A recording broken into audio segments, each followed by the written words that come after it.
تاریخ Iran, history of Iran, جس فارس بھی کہا جاتا ہے، ایک بڑے خطے کی تاریخ کے ساتھ باہم پیچیدگی سے ملی ہوئی ہے۔ ایران عظمیٰ، جو مغرب میں اناطولیہ، آبنائے باسفورس اور مصر، مشرق میں قدیم ہندوستان اور دریائے سیہون، شمال میں قفقاز اور یوریشیائی مسطح، میدانی خطہ جنوب میں خلیج فارس سے خلیج عمان تک پھیلا ہوا ہے۔ ایران دنیا کے قدیم ترین اہم مسلسل تہذیبوں میں سے ایک ہے، جس کی تاریخی اور شہری بستیوں کی تاریخ 4000 قافمین تک پہنچتی ہے۔ ایک سطح مرتفع ایران کے جنوب مغربی اور مغربی حصے قدیم مشرقی تہذیب میں روایتی طور پر شامل ہیں۔ ایران کی جغرافیائی حیثیت یہ ہے کہ وہ مرکزی ایشیا اور مشرقی ایشیا کو مشرق سے قریب اور یورپ سے متصل کرتا ہے۔ سرزمین ایران قدیم زمانہ ہی سے لوگوں کی مہاجرت اور سکونت کا مرکز ہونے کے علاوہ بڑے بڑے جنگلوں پر مشتمل اور مختلف ادوار کا شکار رہی ہے۔ سرزمین ایران پر انسان کے موجود ہونے کی تاریخ زیادہ واضح نہیں ہے، لیکن فربی بعض محققین نے افریقہ، مرکزی ایشیا، قفقاز اور شبہ قارہ ہندوستان سے بہت سے لوگوں کے ہجرت کر کے سرزمین ایران پر آنے کے بارے میں بیان کیا ہے۔ ظاہرہ سب سے پرانی جگہ جہاں پر ایک بہت پرانا تاریخی پتھر بھی نصب کیا گیا ہے جو ایران میں پایا جاتا ہے، وہ خراسان میں بستر رودخانہ کشف کے نزدیک واقع ہے، جس سے بہت پرانے پتھر کے اوزاروں کے بارے میں کچھ معلومات ملتی ہیں۔ اس جگہ کے بارے میں اندازہ لگایا جاتا ہے کہ یہ جگہ تقریباً 8000 سال پرانی ہے۔ بہت سے پتھروں کے اوزار زمانہ قبل از تمدن سے متعلق ہیں جو شیراز کے شمال مشرق میں کشف ہوئے ہیں۔ ان تمام ادوار کو طے کرنے کے بعد جس وقت یورپ بھی زمانہ قبل از تمدن میں زندگی بسر کر رہا تھا، ایران میڈل ایسٹ کے دوسرے ملکوں کی طرح جدید متمدن دور میں داخل ہو چکا تھا۔ انسان کی زندگی اور پہلے تمدن سے مربوط بہت سے آثار اور شواہد ایران میں پائے جاتے ہیں۔ ان میں سے ایک کوشش غار کمربند بشہر کے نزدیک اور اگر ہو تو تریجان کے نزدیک بشہر کے مغرب میں انجام پائی ہے۔ ان تمدنوں کی قدمت تقریباً 900 سال قافمین تک پہنچتی ہے، اور دوسرے آثار جو آسیا کے ٹیلے کرمانشاہ کے مشرق میں، گنج دور کنگاور کے مغرب جنوبی میں، سراب کا ٹیلہ کرمانشاہ کے مشرقی شمال میں، زاگا کا ٹیلہ جوبل زہرہ کے علاقہ میں واقع ہے، ٹلباکون تخت جمشید کے مغرب جنوبی میں، یانیت کا ٹیلہ تبریز کے مغربی جنوب میں، چقامیش کا ٹیلہ دسفول کے مشرقی جنوب میں، گودین کا ٹیلہ کنگاور کے مغرب میں، ڈیان کا ٹیلہ نہاونت کے نزدیک، چشمہ کا ٹیلہ شہری کے نزدیک، ابلیس کا ٹل کرمان بردسیر میں، اور یحییٰ کا ٹیلہ بافت کرمان کے جنوب میں ملتا ہے۔ ان سب چیزوں سے معلوم ہوتا ہے کہ 4 سے 9000 سال قافمین پہلے انسان اس سرزمین پر زندگی بسر کرتے تھے۔ بمپور نہرہلیل کے درہ کے نزدیک، جلاہوا شہر زابل کے جنوب میں، ٹیلہ شوش اور سات ٹیلہ مشرقی شوش کے جنوب میں، ٹیلہ حسنلو نقدہ کے قریب، ٹیلہ مارلی کیا چراغ علی کا ٹیلہ گیلان کی نہر کے پاس، ٹیلہ تورنگ مشرقی گرگان کے شمال میں، ٹیلہ زیویہ مشرق شقز میں، ٹیلہ حصار دامغان کے قریب، ٹیلہ موسین دولران کی سرزمین پر، شداد یہ خبیث کا ٹیلہ اور قبرستان کرمان کے مشرق میں، اور ٹیلہ گنج کلاردشت مازندارن میں۔ یہ سب آثار بیابان ایران کے بہت پرانے تمدن ہونے پر دلالت کرتے ہیں، اور معلوم ہوتا ہے کہ یہ سب آثار 1000 سال قبل از میلادی سے یہاں پر موجود ہیں۔ سلجوقی تہذیب ترمیم پہلے تمدنوں میں سے ایران کی تاریخ میں جو بہت ہی مشہور تمدن کہا جاتا ہے وہ سلجوق کا تمدن ہے۔ اس تمدن کے آثار سلجوق کے ٹیلوں مغربی کاشان کے جنوب میں پائے جاتے ہیں، اور یہ اس بات کی عکاسی کرتے ہیں کہ ایران کے بیابان سب سے پہلے والے انسانوں کے زندگی بسر کرنے کی سب سے پرانی جگہ ہے۔ قدیمی ترین سلجوق کے ٹیلوں کی قدمت تقریباً 5ویں ہزارہ کے شروع اور 6 ہزارہ کے اواخر قبل از میلادی تک پہنچتی ہے۔ اس زمانے کے جو مٹی کے برتن ہم تک پہنچے ہیں وہ سب سے پہلے تمدن کی خبر دیتے ہیں۔ اس سرزمین پر مٹی کے برتنوں کا استعمال زیادہ معلوم دیتا ہے۔ ان میں سے بعض کی قدمت تو تقریباً 4000 سال قبل از میلادی تک پہنچتی ہے، اور اسی وجہ سے بیابان ایران کو سب سے پہلے مٹی کے برتنوں کا دھورا کہا گیا ہے۔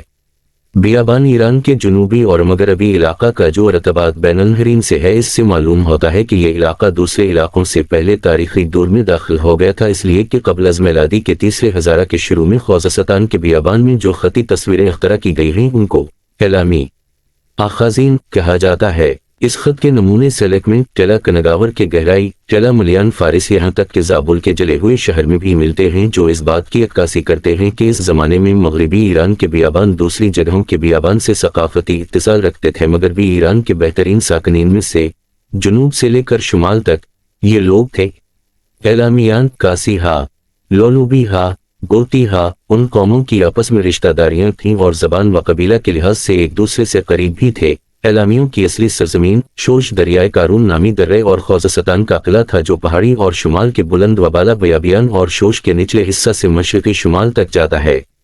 لیکن اعلامیوں کی بادشاہت نے بہت ساری وسیع زمین کو اپنے حصہ میں لے رکھا تھا اور جنوب تالیان بوشہر موجودہ اور مشرق میں انشان یا نزان قلعہ ملیان مرودشت فارس کے قریب کو شامل ہوتی تھی۔ قدیمی ادوار میں بین النہرین کا اقتصاد بیابان ایران کے طبیعی منابع اور زاگرس کے پہاڑوں سے وابستہ تھا۔ سومریوں اور راکدیوں کی خوزستان اور زاگرس کے پہاڑی علاقوں پر حملہ کا سبب یہی چیز تھی۔ اس سب لوٹ مار کی وجہ سے تیسرے ہزارہ قاف میم کے درمیان شاہک نشین خرد نے زاگرس اور خوزستان کے درمیان پہاڑی علاقوں میں ایک سیاسی اور فوجی متحد حکومت اعلام کا اعلان کر دیا اور تقریباً 646 قاف میم تک آشوریوں کے ہاتھوں سقوط سے پہلے یہاں پر متجدن پر بادشاہی تھی۔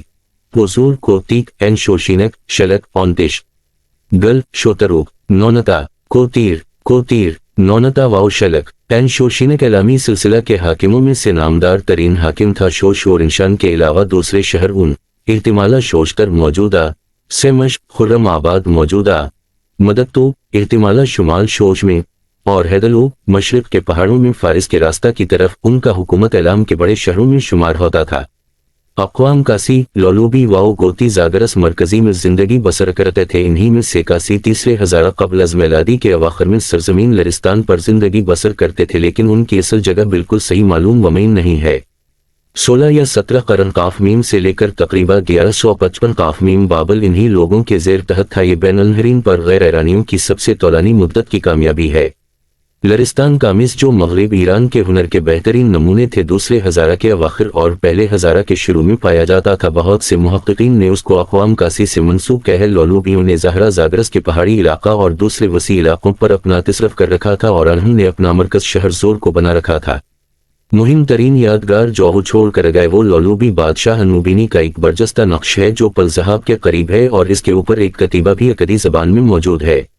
گوتی قوم جو شاید شہر زور کے شمال میں زندگی بسر کرتی تھی، تیسرے ہزارہ کے اواخر میں انہوں نے بابل کو اپنے قابو میں لے لیا اور آج کے کچھ بعد اعلام پر بھی اپنا تسلط جما لیا۔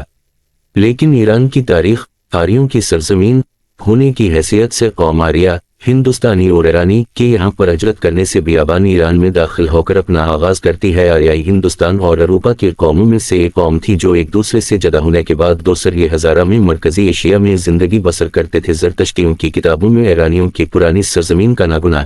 ایران ویج بیان کیا گیا ہے اور اندیداد میں بیان کیا گیا ہے کہ ایران ویج سب سے پہلی سرزمین ہے جو اورا مزدہ کے ہاتھوں پیدا ہوئی ہے۔ بعض محققین کی نظر میں جس وقت بیابان ایران میں لوہے کا آزمانہ اپنے عروج پر تھا، آریائی مہاجر تقریباً 800 سے لے کر 1000 قاف میم میں اس سرزمین کے مغربی علاقہ میں داخل ہوئے تھے۔ آریائیوں کے ایران میں داخل ہونے کے راستے کے بارے میں بہت سے لوگوں کا کہنا ہے کہ یہ مہاجر مرکزی ایشیا سے مغرب کی طرف آئے، یہاں تک کہ زاگرس کے پہاڑوں تک پہنچ گئے، لیکن دوسرے لوگوں کا نظریہ ہے کہ آریائی مہاجرین دو مختلف راستوں دریائے خزر کی طرف سے ایران میں داخل ہوئے ہیں اور طوائف مادی وپار سے قفقاز کے راستے سے سرزمین ایران میں داخل ہوئے ہیں۔ یعنی حکمرانوں کی روایات سے پتہ چلتا ہے کہ آریائی زردشتیوں کے زمانے تک ایران میں موجود تھے۔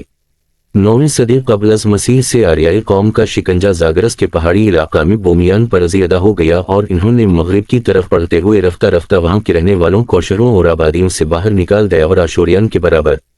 میں کھڑے ہو گئے۔ اسی وجہ سے ماد و پارس کی اقوام کا نام پہلی مرتبہ آشوریوں کی کتابوں میں آ گیا اور ان کی سرزمینوں کے نام مدی 6 ہمدان کے قریب واؤ پرسویا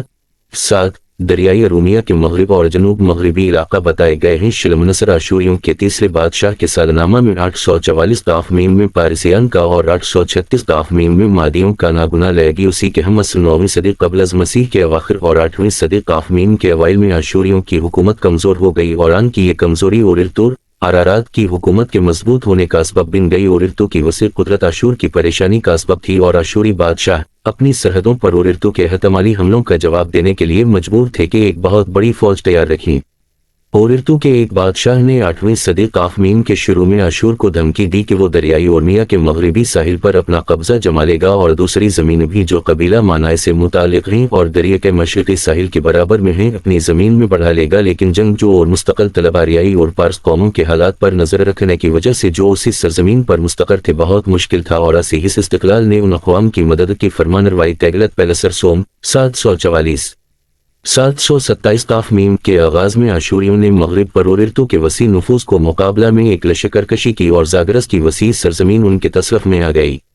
آشوریان کے اس فوجی حملے نے ان کو مادیوں کے مقابلے میں لاکھڑا کیا اور 737 قاف میم میں یہ لوگ مادیوں کے قلمرو میں داخل ہو گئے۔ آشوریوں کے کتیبہ اس بات کی حکایت کرتے ہیں کہ یہ لوگ مادیوں سے خراج لیتے تھے اور آن کی سرزمین میں حتیٰ کہ پہاڑوں پر بھی انہوں نے اپنا اثر و رسوخ قائم کر لیا۔ بیکنی نامی پہاڑی کی اہمیت کا تعین، جسے پہلے دماوند کا ہی حصہ تصور کیا جاتا تھا اور آج اسے قلعہ لون پر منطبق کیا جاتا ہے، آشوریوں کے مادیوں کی حکومت میں نفوذ اور قبضہ کی حدود کو واضح کر سکتا ہے۔ حوالہ